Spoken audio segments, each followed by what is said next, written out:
Hello children, welcome back. Hope all of you are doing good. Today we are going to study our next chapter, microorganisms, friends or foe. The times that we are going through now are the most relevant for the study of this chapter.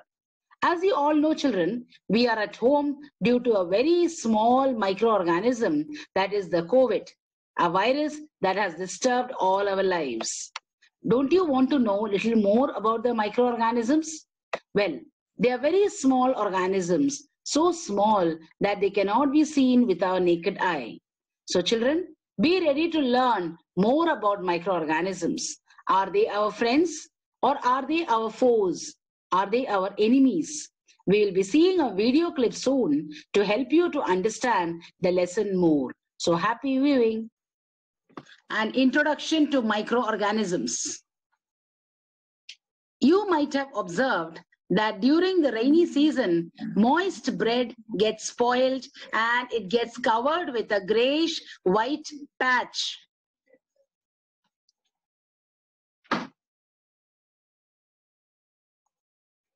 Or you might have observed green, lush, flat, cottony, flowery-like carpet, like green plants on the rocks or walls. They are called the mosses. On observing these patches or mosses under the microscope, you will notice few small structures. But what would have happened if there were no microscopes? Then it was almost next to impossible to see any kind of small or microscopic structure. Antony van Leeuwenhoek became the first man to invent and use a real microscope. Invention of the microscope opened up a vast world of the tiny microscopic organisms that man was not able to see so far. Before the invention of the microscope, the tiniest animals known to humans were either the lice or the fleas. People could only see the appendages of these tiny animals, but they could not see them internally as there were no microscopes. After the invention of the microscopes, people were able to see not only the internal structures, but thousands of different kinds of living organisms which were not visible to the naked eye before.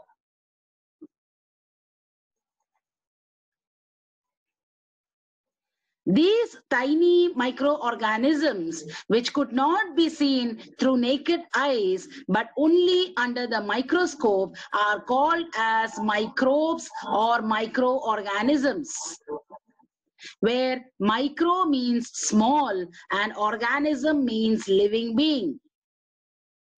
The science that deals with the study of microorganisms is called as microbiology. Antony van Leeuwenhoek was a man who invented the real microscopes. So he is called the father of microbiology because he was the first person to describe the shapes of microorganisms found in the rainwater and even in the saliva of our mouth. So depending upon the shapes and various other characteristics, microorganisms are classified into 4 major groups. These groups are viruses, bacteria, algae, fungi, and protozoa. All of them are unicellular organisms. These unicellular organisms are found everywhere on this planet Earth. Microbes are even helpful to us in the preparation of some foods like yogurt, cheese, bread, etc. Some foods like yogurt, cheese, etc. depend upon the microorganisms. Microorganisms also have got certain pathogenic habits. Pathogenic microorganisms are harmful and they cause diseases. Non-pathogenic microorganisms are helpful.